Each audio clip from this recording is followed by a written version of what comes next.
Assalamualaikum warahmatullahi wabarakatuh. Pada awal 1965, situasi Indonesia memanas.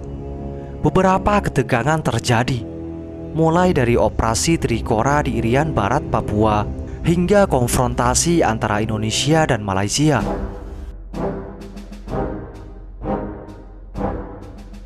Hal itu membuat Partai Komunis Indonesia atau PKI mengusulkan pembentukan Angkatan Kelima yang kemudian tidak disetujui oleh TNI Angkatan Darat.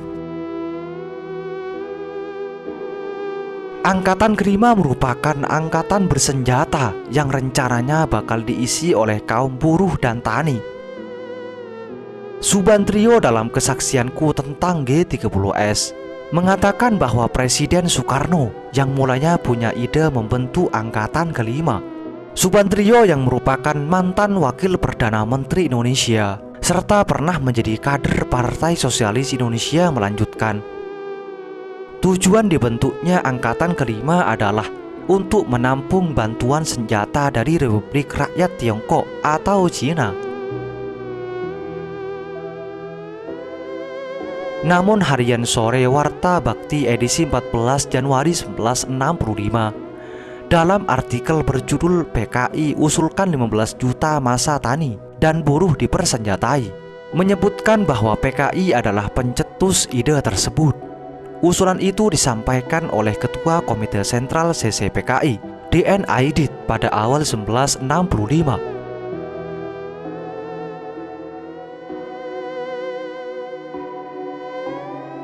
Dalam rentang 1962 hingga 1965, kondisi perpolitikan Indonesia terombang-ambing. Bermula dari operasi Trikora atau Tiga Komando Rakyat yang dilancarkan pada 1961 dengan tujuan mengusir pendudukan Belanda dari Irian Barat. 2 tahun kemudian, Indonesia terlibat konfrontasi dengan negara tetangga, yakni Malaysia. Hal ini bermula ketika pemerintah Malaysia yang dibantu oleh Inggris membentuk Federasi Malaysia pada tanggal 16 September 1963. Tujuannya adalah menggabungkan Semenanjung Malaya dan wilayah koloninya yakni Sabah. Pemerintah Indonesia di bawah kepemimpinan Presiden Soekarno menolak gagasan tersebut dan menciptakan ketegangan antara Indonesia dengan negeri jiran. Puncaknya adalah ketika Soekarno menginstruksikan Operasi Dwi Kora yang bertugas mengordinasi perang melawan Malaysia yang bertempat di perbatasan Kalimantan.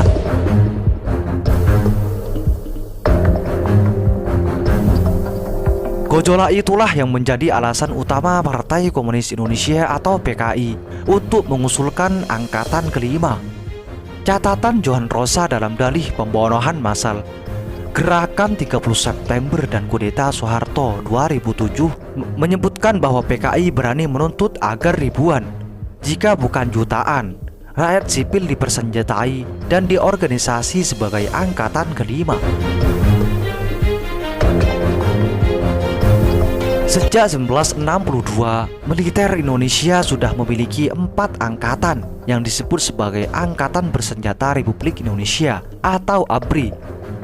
Unsur pertahanan keamanan tersebut terdiri dari Angkatan Darat, Angkatan Udara, Angkatan Laut, dan Angkatan Kepolisian. Angkatan Darat menolak gagasan pembentukan Angkatan Kelima yang diusulkan oleh Partai Komunis Indonesia atau PKI.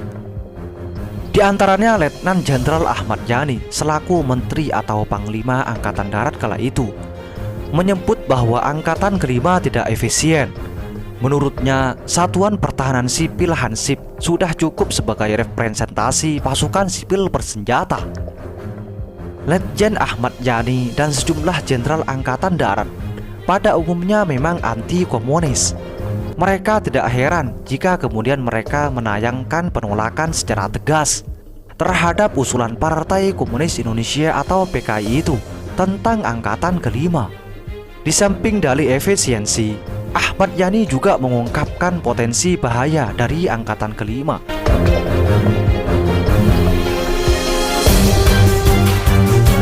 Bukan tidak mungkin angkatan kelima juga bisa berbahaya bagi angkatan darat, ucap Ahmad Yani, dikutip dari Sun Dausen dari Pikiran Rakyat edisi 26 Juni 1965. Memoir yang ditulis oleh Yayu Rulia Sutowiryo, istri Ahmad Yani, bertajuk Ahmad Yani, Suatu Kenang-kenangan 1981, juga mengungkapkan hal yang serupa. Yayu Rulia Sutowiryo mengatakan bahwa suaminya sudah lama gerah dengan kampanye Partai Komunis Indonesia atau PKI. Satu tangan pegang bedil, satu tangan pegang pacul. Demikian ungkapan Ahmad Yani terhadap maksud PKI. Ahmad Yani, menurut kesaksian istrinya, curiga bahwa PKI memiliki maksud politik tersembunyi di balik gagasan pembentukan angkatan kelima itu. Pada akhirnya, angkatan kelima yang amat diimpikan PKI memang tidak pernah terwujud. Gagalnya gerakan 30 September atau G30S 1965 menjadi awal dari kehancuran Partai Komunis Indonesia atau PKI dan seluruh harapan mereka, termasuk dibentuknya angkatan kelima itu. Semoga ini bermanfaat. Assalamualaikum warahmatullahi wabarakatuh.